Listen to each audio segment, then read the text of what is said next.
What's up guys, welcome back to Digital Perspective. In today's video I am going to show how can we match subject color with background color, so let's begin with this.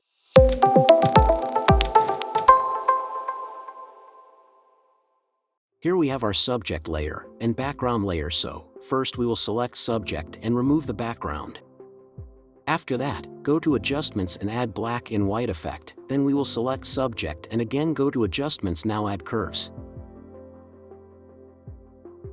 Now hold Alt in the middle of layer and click to mask so effect will reflect inside the subject only. Then go to curves and adjust the curve lines to match the subject color with background color using black and white as a reference.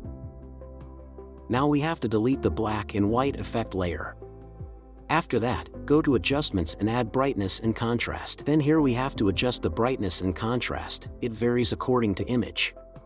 For me, I am taking brightness between 2 to 5 and contrast between -35 to -45. Now next we have to add selective color, so again go to adjustments and add selective color. Here I'll take red as default. Now we need to increase cyan around 35 to 40 in between. Next we need to increase magenta around 5 to 12 in between. Now reduce yellow around -35 to -25 and also make sure you continuously preview your image. Now increase black slightly around 0 to 5. And the click on absolute, it's very important. Next we have to blur the background, so then select your background layer, go to filter, blur, and click Gaussian blur. Change the radius value as you want. Here I am taking 3 pixels. Now last step is to add color lookup, so go to blending options, click on color lookup.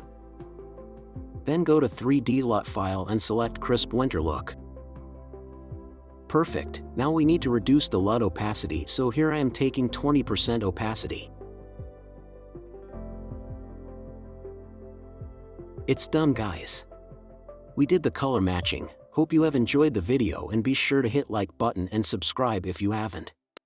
Meet you soon in the next video.